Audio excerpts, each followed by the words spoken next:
Hey, ¿qué tal, chicos? ¿Cómo están? Pues bueno, vamos a ahora proseguir con un tema relacionado con el último módulo que viene siendo lesiones de la médula espinal congénitas, y para ello vamos a hablar sobre mielodisplasia, mielomeningocele y espinas bífidas. Bien, entonces vamos a definir primero qué es la mielodisplasia. La mielodisplasia va a englobar a defectos congénitos de la médula espinal que comúnmente se conocen como espina bífida. Entonces, la espina bífida o la mielodisplasia es un defecto congénito de la médula espinal. Vamos a ver que existe una espina bífida oculta, una espina bífida abierta. Así que, pues bueno, la espina bífida es una malformación congénita que consiste en un fallo en el cierre del tubo neural durante el periodo embrionario. Estas fallas pueden deberse a diversas causas, ya las vamos a ir viendo. Y dentro de estas causas es que puede detectarse, puede llegar a ser una combinación de factores tanto genéticos como ambientales, pero la causa como tal sigue siendo un tanto desconocida. Se ha visto que durante la gestación los pacientes con espina bífida pueden llegar a presentar niveles altos de alfa-fetoproteína, y estos niveles altos de alfa-fetoproteína se pueden detectar aproximadamente entre la 15ª y la 20ª semana de gestación. Y pues la manera de detectar estos niveles es a través de una aminocitosis, que esta aminocitosis la estamos viendo acá. Lo que hace el médico es extraer un poco de líquido amniótico para poderla valorar o mandarla a estudios de laboratorio para detectar si existe si existen niveles altos de esta proteína, como les estaba mencionando. Bien, dentro todavía de las causas, perdón, dentro de las causas y factores de riesgo para padecer espina bífida, pues habíamos visto que había causas genéticas y causas ambientales. Dentro de las causas ambientales se puede llegar a dar en el 95% de los casos por algún déficit de folatos en la madre en el momentos previos o inmediatamente posteriores a producirse el embarazo. Es decir, hay un déficit de ácido fólico. Eh, Puede haber algún déficit de vitamina en la madre, como ácido fólico, B9, B12. En cuanto a la causa genética, las madres que ya hayan tenido un hijo con una espina bífida tienen un riesgo mucho mayor de que el siguiente hijo también tenga espina bífida. Haber tenido gripa materna en el primer embarazo, en el primer trimestre, es también un factor de riesgo para desencadenar que el bebé nazca con una espina bífida. Edad materna va a ser importante si la madre es mayor a 35 años o si es una madre adolescente, si ha tenido abortos anteriores o si es el primer niño o es el primogénito, todavía aumenta las probabilidades de gestación.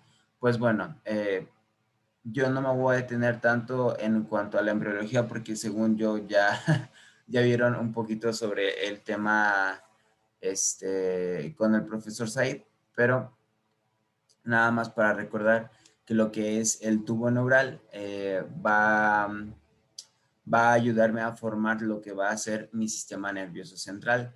El tubo neural posee un polo superior o un polo craneal y un polo inferior o un polo caudal. En este caso, la espina bífida va a ser un fallo en el cierre del tubo neural caudal. Hay un fallo en la del ectodermo para completar el plegamiento, que puede ocurrir a cualquier nivel, desde S1 a S2. Y esto es importante porque en la espina bífida, mientras más arriba se encuentre la lesión, más discapacidad va a presentar lo que es el niño, sí, lo que va a presentar el niño. Existen dos tipos de espina bífida. La primera es espina bífida oculta y la segunda es espina bífida quística.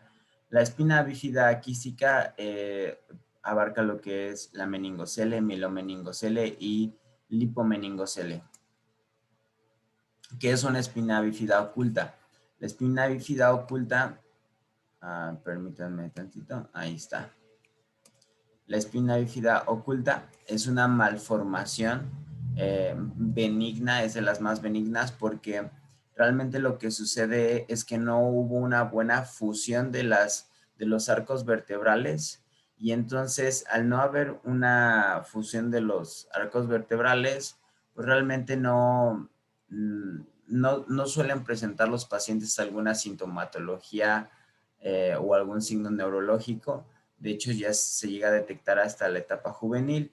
La manera en cómo se puede ir detectando que se tiene espina bífida oculta es porque algunas tienen algún lipoma, algún hoyuelo o alguna vellosidad localizada, alguna mancha oscura y pues eso es como que lo que nos da indicio, pero no hay ninguna sintomatología neurológica, no hay algo, digamos, grave o serio a lo cual debamos preocuparnos. La médula espinal y los nervios se encuentran intactos, entonces es de las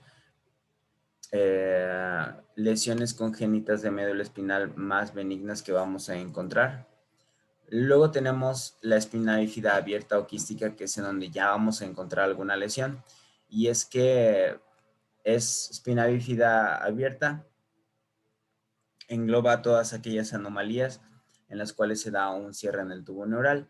Aquí lo interesante es, como ustedes han estado logrando ver en las imágenes, es que se alcanza a observar un bulto en la parte posterior de la espalda, en el cual este bulto va a poder herniar a las meninges, hernia al neuroeje, hernia a los nervios periféricos, o inclusive a la misma médula espinal en sí.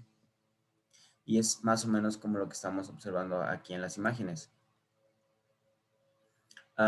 Tengo de esta espina bífida oculta, o espina bífida, perdón, espina bífida abierta, lo siento. De esta espina bífida abierta, yo tengo lo que son las presentaciones más raras, que es la meningocele y la lipomeningocele. Y desgraciadamente, digo desgraciadamente, son las más raras porque de todas las lesiones, estas son las que producen una menor cantidad de lesiones. Son las formas más frecuentes y una o más vértebras van a llegar a presentar alguna abertura de la que asoma un quiste lleno de líquido cefalorraquídeo que va a contener parte de las meninges, pero no a los nervios espinales. Así lo vemos, por ejemplo, en esta imagen. En esta imagen podemos alcanzar a percibir cómo la meningocele es una protusión, digamos, es una abertura en estas vértebras, en este canal vertebral. Alcanza a protuir y en este saco se llena de líquido cefalorraquídeo y se pueden llegar a incluir algunas meninges. Sin embargo, lo que son los nervios periféricos y en la médula espinal permanecen intactas, lo cual es bastante bueno. Y sus secuelas son menos graves, tanto funciones locomotoras como urinarias permanecen en una disfunción, digámoslo, leve. La que sí va a ser grave es la mielomeningocele, es más grave y es de las más frecuentes, desgraciadamente. Y es que aquí en este caso el quiste va a contener no solamente a las meninges, sino que como lo observamos en la imagen, va a contener a los nervios periféricos, puede llegar a contener a los nervios periféricos e inclusive puede llegar a contener a lo que es la médula espinal en sí. Así que esto, el médico, la manera de tratarlo es a través de una cirugía, inmediatamente nace el bebé y hay que quirúrgicamente cerrarlo para que evitar alguna infección. Algunos de los síntomas que van a presentar los pacientes con mielomeningocele van a ser pérdida del control vesical o intestinal, falta de sensibilidad parcial o total, parálisis total o parcial de las piernas, debilidad en caderas, piernas o en los pies de un recién nacido. La médula espinal puede estar expuesta, lo cual hace susceptible a alguna infección. alguna depresión del área sacra, en fin. Entonces, si ustedes se percatan, podemos resumir que la sintomatología de la mielomeningocele se centra más a nivel de miembros inferiores, hablando de la debilidad muscular, hablando de sensibilidad, y algo importante es la pérdida de control vesical o intestinal, que va a favorecer obviamente una discapacidad en nuestro paciente en algunas ocasiones.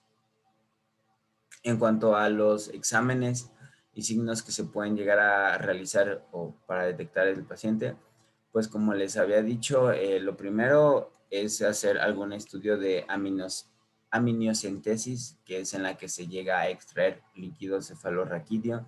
Se puede hacer alguna ecografía durante el embarazo. Uh, También podemos, bueno, más bien el médico puede hacer una valoración prenatal para diagnosticarlo. Durante el primer trimestre, las mujeres embarazadas pueden hacerse un examen de sangre llamado examen triple, y examen nos va a ayudar a resolver esas dudas. Este examen detecta mielomeningocele, síndrome de Down y alguna otra enfermedad congénita del bebé. Y pues bueno, aquellas mujeres que presenten altos niveles de alfa-fetoproteína pueden tener el riesgo de llevar o indicarnos estos niveles altos, indica que hay una espina bífida en el niño. Y bueno, les digo que a través de la ecografía el mismo doctor puede llegar a hacerlo, o puede, si el examen triple da positivo, pues el mismo doctor puede llegar a confirmar sus hallazgos a través de esta ecografía. ¿Cuáles son las consecuencias de una mielomeningocele? Pues bueno, en general, como les había mencionado, cuanto más alta se encuentre la vértebra o las vértebras afectadas, más graves serán las consecuencias. Desde qué tan graves pueden llegar a ser, pues bueno, mientras más abajo, como a nivel de sacro, vamos a tener la capacidad de que el paciente pueda caminar, tal vez con apoyo, pero mientras más arriba, llegando hacia torácicas, torácicas bajas, torácicas medias, podemos llegar a ver que el paciente en esos casos puede ser que no llegue a caminar y que sea completamente dependiente del paciente, del familiar, perdón. Y bueno, dentro de las consecuencias de la mielomeningocele vamos a encontrar la hidrocefalia. Y en la hidrocefalia, ¿qué es la hidrocefalia? Pues bueno, es la acumulación de líquido cefalorraquídeo en lo que en lo que es en el cerebro. Este acúmulo de líquido cefalorraquídeo va a empezar a generar una presión sobre las estructuras nerviosas, lo cual puede llegar a alterar las funciones cognitivas, las funciones motoras, vegetativas del paciente. Y no solamente eso, sino que puede llegar a deformar lo que es el cráneo, ya que en los primeros meses sabemos que el bebé no tiene una osificación ósea completa, pues eso, al momento de que la hidrocefalia es un aumento de presión, pues va a permitir la deformación del mismo cráneo, y pues tiene esta apariencia como cabezona, por así decirlo, el mismo niño. Pero al final va a tener repercusiones. Algunos otros trastornos neurológicos ligados normalmente a la hidrocefalia, pudiéramos tener lo que se llama malformación de Chiari o de Arnold-Chiari, en el cual la porción caudal del cerebelo y a veces el tronco del encéfalo se encuentran situados debajo del foramen magno, lo cual pues sabemos que lo vuelve muy peligroso. O sea, lleguen a imaginarse que lo que es parte del cerebelo, que viene siendo y lo que es el tronco del encéfalo, se encuentran debajo de lo que es el agujero magno. Esto, sin duda alguna, lo vuelve bastante peligroso, porque sabemos que el tronco encefálico va a controlar ciertas funciones vegetativas, va a ser importante en cuanto a la regulación de ciertos pares craneales. Bueno, ahí se dan el origen de ciertos pares craneales. Va a ser importante para la regulación del sueño, para funciones motoras. Entonces, digamos, peligroso, bueno, no digamos, peligroso que llegue a suceder esto. Otra trastorno neurológico ligado a la hidrocefalia es la siringomelia, y la siringomelia va a ser una formación o una acumulación de líquido cefalorraquídeo dentro del cono medular. Nosotros aquí estamos viendo una resonancia magnética en la cual podemos observar cómo dentro del mismo cono medular empieza a haber un acúmulo de líquido cefalorraquídeo. Esto definitivamente también es peligroso porque puede generar dificultades motoras, perdón, puede generar ciertas dificultades motoras, ciertas dificultades vegetativas o dependiendo de dónde se esté localizando la raíz nerviosa. Puede traer dificultades de visualización, memoria o concentración. Y lo que es la mielomeningocele, regresando todavía regresando ahora a ella, a una de las consecuencias, además de la hidrocefalia, va a ser una debilidad muscular o va a llegar a ser una parálisis o alguna deformidad, una disminución de la sensibilidad, entonces muy similar a lo que ya hemos visto. Va a tener trastornos en el sistema genitourinario, va, como lo habíamos señalado, va a tener problemas para el control urinario, para el control intestinal. Son frecuentes las infecciones urinarias por un déficit vaciamiento vesical. Y bueno, esas digamos que son las complicaciones más frecuentes dentro de lo que es la mielomeningocele. Sin embargo, hay otras secuelas físicas que se pueden llegar a dar. Una de ellas puede ser una criptotorquidia, testículos mal descendidos, una obesidad por escasa movilidad, una pubertad precoz. Y bueno, y ante todo esto, ¿cómo nosotros podemos llegar a prevenir lo que es una espina bífida o que el tubo neural no se cierre? Pues una manera de hacerlo es a través de una ingesta de una dieta equilibrada. Se recomienda muchísimo el consumo del ácido fólico para que el tubo neural pueda cerrar de manera correcta. Aquí nos dice o nos marca que el ácido fólico de preferencia debe de ser tomado 3 meses antes de la concepción y hasta las 12 semanas de la gestación para que se tenga una buena cobertura de esto y el mismo ácido fólico tenga el efecto. El tratamiento, pues como ustedes se lo están imaginando, definitivamente el médico no puede dejar la médula espinal expuesta, así que va a tener que ser sometido a cirugía. Obviamente el hecho de meterlo a cirugía no significa que quede al 100%, sino que va a quedar con ciertas secuelas del niño, ya sea los que hemos mencionado, problemas para el control vesical, problemas para el control intestinal. Así que en este caso, dentro de los tratamientos, vamos a pedirle mucho lo que es una alimentación lo más balanceada posible. Debemos de apoyarnos aquí en este caso del nutriólogo, pero de manera como general podemos decir que este niño debe de tener una dieta alta en fibra y algún programa y programas de entrenamiento para evacuar, van a mejorar la función intestinal. De repente, si nosotros hacemos una suave presión hacia abajo sobre la vejiga, puede ayudar a drenar este órgano. Entonces, eso puede ser bastante útil para algún paciente que les llegue a necesitar, vaya. Y pues bueno, en este último cuadro, nada más lo que nosotros estamos viendo es qué tan probable es que un niño con espina bífida llegue a caminar. Pues bueno, como les había mencionado anteriormente, mientras más alta la lesión, más complicado va a ser el asunto para que el niño pueda caminar en este caso. Si se da en una situación de un sacro, el niño tal vez pueda caminar con ayuda o solo, depende mucho, y pueda llegar a tener un buen control de esfínteres. A nivel de la zona lumbar, puede llegar a necesitar muletas, pero después puede llegar a necesitar silla de ruedas. Va a tener problemas en en el control vesical, y si se da entre zonas lumbares altas y torácicas bajas, pues seguramente este niño no va a poder caminar, necesitará ayuda de una silla de ruedas y va a necesitar del control, no va a controlar lo que es lo que es el esfínter vesical, el esfínter anal. Entonces, obviamente va a necesitar de la ayuda del familiar. Pues bueno, con eso vimos de manera como muy general, pero y bastante concisa, de qué es lo que se trata, lo que es espina bífida, y si tienen dudas, ya saben, escríbanlos en los comentarios.